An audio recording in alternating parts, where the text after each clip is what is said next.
তিস্তার পানি কমায় ধীরে ধীরে স্বাভাবিক হতে শুরু করেছে উত্তরের 4 জেলার বন্যা পরিস্থিতি। তবে এখনও নিচু এলাকা সহ তলিয়ে আছে অনেক ফসলি জমি ও রাস্তাঘাট। এর মধ্যেই তীব্র নদী ভাঙনে প্রতিদিন বিলীন হচ্ছে নতুন নতুন স্থাপনা। ভুক্তভোগী পরিবারগুলো আশ্রয় নিচ্ছে রাস্তা, বাঁধ ও ফাঁকা জায়গায়। 3 দিনের ভারী বৃষ্টি ও উজানের ঢলে তিস্তা নদীর পানি বেড়ে প্লাবিত হয় লালমনিরহাটের 4 উপজেলার বিস্তীর্ণ এলাকা। তলিয়ে যায় রাস্তাঘাট, ফসলি জমি, রেল লাইন। পানি উঠে ঘরবাড়ি ও বিভিন্ন শিক্ষা প্রতিষ্ঠানে।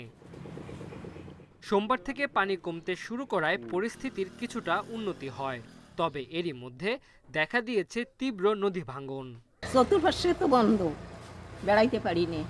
এই যে একটু মানুষের বাড়ি যে কাজ কাম করি ক্ষমত, সেটাও তো বন্ধ হয়ে আছে। একটাই দাবি, নদী খনন করুক, নদী গভীরতা করুক, রাস্তাঘাট যারা ভাঙছে সেটা ঠিকঠাক করে দেব। তবে ভাঙন প্রতিরোধে নেওয়া হয়নি কোনো ব্যবস্থা। পানির এই ওঠানামার কারণে আমাদের তিস্তা নদীর বেশ কিছু পয়েন্টে ভাঙন দেখা দিয়েছে। এর মধ্যে উল্লেখযোগ্য হচ্ছে আমাদের মহেশকোচা, গরিবুল্লাপাড়া, বাহাদুরপাড়া, হরিণচড়া, খনিয়াগাছ, তাজপুর এবং চীনাতুলিতে। এসব তথ্য আমরা ঊর্ধ্বতন দপ্তরে প্রেরণ করেছি।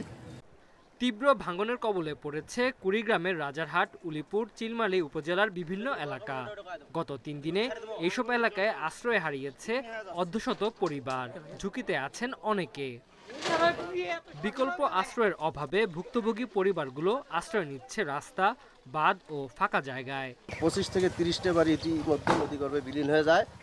আরও কমপক্ষে 50 থেকে 100টি বাড়ির মতো ঝুঁকিপূর্ণ অবস্থায় আছে। 3 দিন থেকে এখানে ভাঙতেছে, মোটামুটি খুবই ভাঙতেছে, যা কোনো কাজও হবার আছে না। ভাঙন ঠেকাতে পানি উন্নয়ন বোর্ডের দিকে তাকিয়ে থাকলেও মিলছে না তেমন সাড়া। বাঁধ বা আমাদের প্রোটেক্টিভ ওয়াল অথবা সরকারি গুরুত্বপূর্ণ কোনো স্থাপনা, শুধুমাত্র আমরা সেগুলোতে জরুরি বাজেট থেকে কাজ বাস্তবায়ন করে থাকি।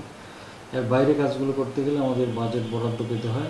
এসব এলাকায় শুধু নদী ভাঙনই নয়, বিভিন্ন ফসলের ক্ষতি হওয়ায় বিপাকে পড়েছেন অসংখ্য পরিবার। Tanzil Hasnat, independent news.